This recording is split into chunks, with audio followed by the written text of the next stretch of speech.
guys ng zucchini. Ayan.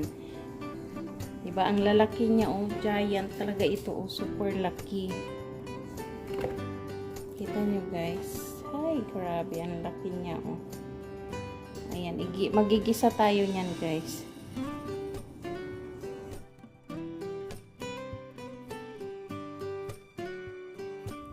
So, eto na guys, umpisahan na natin. Ayan, balatan muna natin yung zucchini. Ayan, dahil medyo makapal na po ang balat niyan dahil pinalaki nga namin ng husto yung zucchini. Usually, niluluto po yan, maliit pa lang. Ayan, kasi pag ganyan na, medyo nag-uumpisa ng tumigas yung kanyang mga seeds. So, ayan, gagayahin natin yung pagluluto ng upo guys.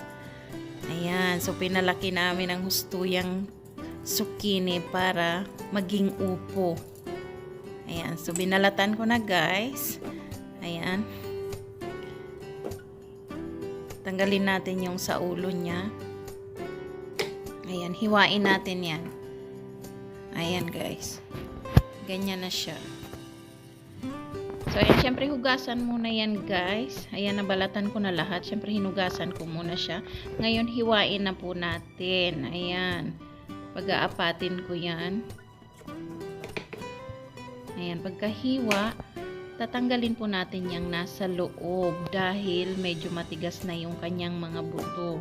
Pero kung yan po ay malambot pa, wag nyo na pong tanggalin dahil masarap naman siya. So, yan, tinatanggal ko lang kasi medyo nga nakaka-istorbo na sa paglunok yung kanyang buto kasi nga nag-uumpisa na siyang tumigas. So ayan, pag natanggal na natin lahat yan guys, ayan, siguraduhin natanggal yung buto niya guys. Ayan.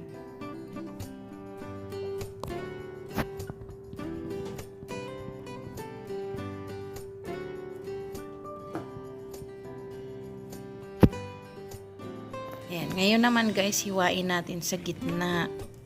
Tapos, hatiin natin ng maninipis lang. Yan. Ganyan ang paghati niya guys. Parang yung upo sa atin sa Pilipinas. Ganon po yung niya, yung lasa niya rin kapag malaki na talaga yung zucchini. Ayan, kumakain po kami niyan pero ang nasusubukan lang talaga namin yung maliliit. Kung nakikita nyo sa aking mga video dyan, maliliit lang talaga yung aming mga ginagamit kasi yun nga ang malambot pa ang loob. So, ayan, pwede pala siyang igisa guys na ganyan.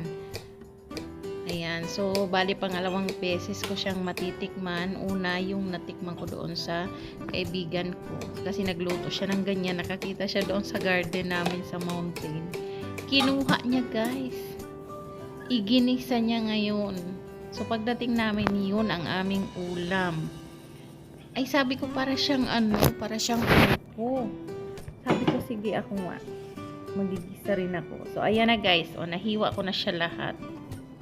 So, kailangan natin ng garlic, onion, tsaka tomato. Guys, marami kaming cherry tomato. So, yan ang ginamit ko. Siyempre, kailangan natin ng ligo, ng patis, at ng konting tubig. At siyempre, huwag kalimutan yung ating chicken or cubes. So, ayan guys, maglagay na tayo ng mantika. Ayan, pinainit ko na yung paglulutuan natin. Ayan, so ilagay na natin guys yung bawang. Ayan. Igisa-gisa na yan guys na medyo mag-brown siya. Ayan, ihalo lang po natin.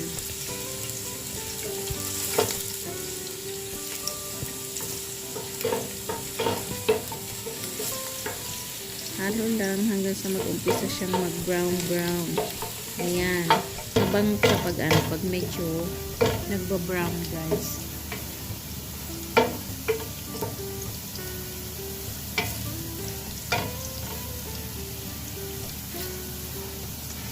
Ayan, nag-uumpisa na siya.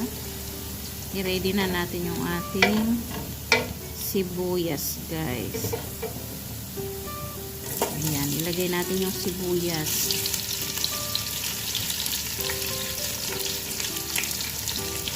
Okay, tapos haluin natin ulit.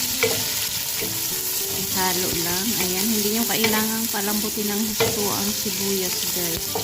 Ayan, konting halo lang.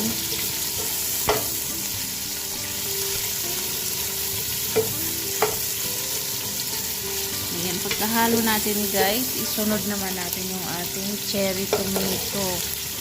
Ayan. Kaya na ang nilagay ko guys dahil napakarami po namin na harvest na cherry tomato. Ayan, masisira lang siya kaya yan na lang yung ginamit kong panggisa. Pero kung gusto niyo yung yung normal na tomato, pwede rin naman po. Yun talaga ang ginagamit natin. Ayan. So wala namang problema kahit cherry tomato dahil pareho lang po silang kamatis. Ayan, syempre nilagay ko yung cubes guys.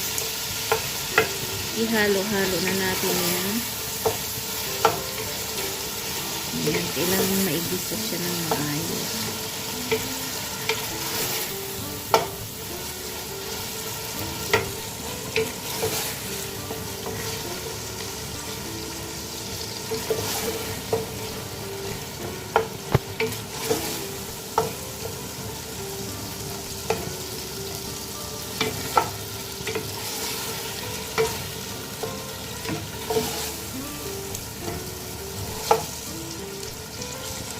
Ayan guys, kapag naihalo na natin, ilagay na natin yung sardinas. Ayan guys, gumamit pala ako ng ligo na red.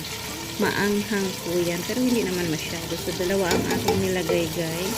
Ayan, para mas malasa siya.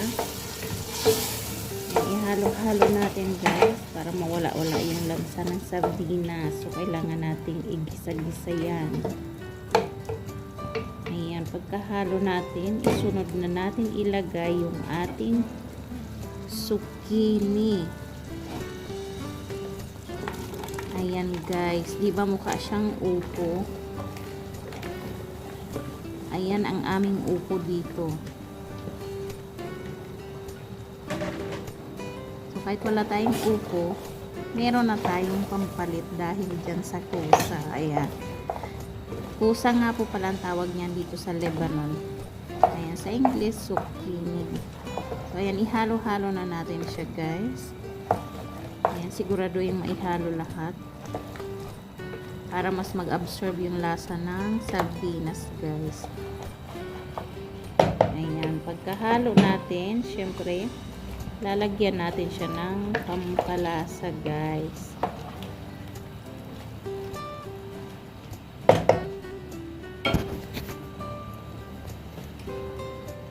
Ayan. So, lagyan natin ng patis guys. Kayo na ang magtansya kung gaano karami ang gusto nyo at depende sa panlasa nyo.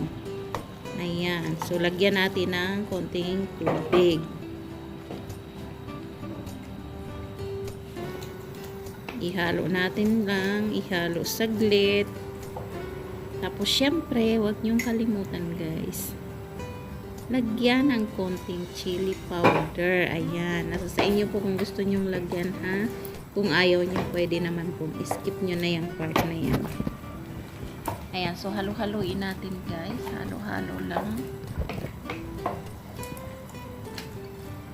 Ayan. Pagkahalo, hayaan lang muna natin siyang kumulo-kulo ng mga ilang minuto guys. Tingnan nyo guys. O, nagkusa na siyang magsabaw talaga.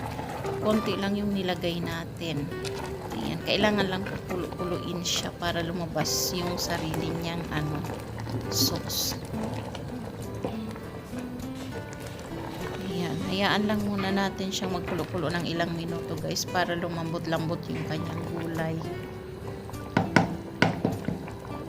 Ayan, pakuluan natin konti. Tapos mga ilang minuto lang guys. Ayan, pwede na nating i-serve. Eto na siya guys, luto na. Ayan, sana nag-enjoy po kayo sa panonood. Kita-kita tayo sa susunod na. Ayan, kita-kita na lang po tayo sa susunod na video. Ayan. Maraming salamat guys. God bless you all. Bye-bye.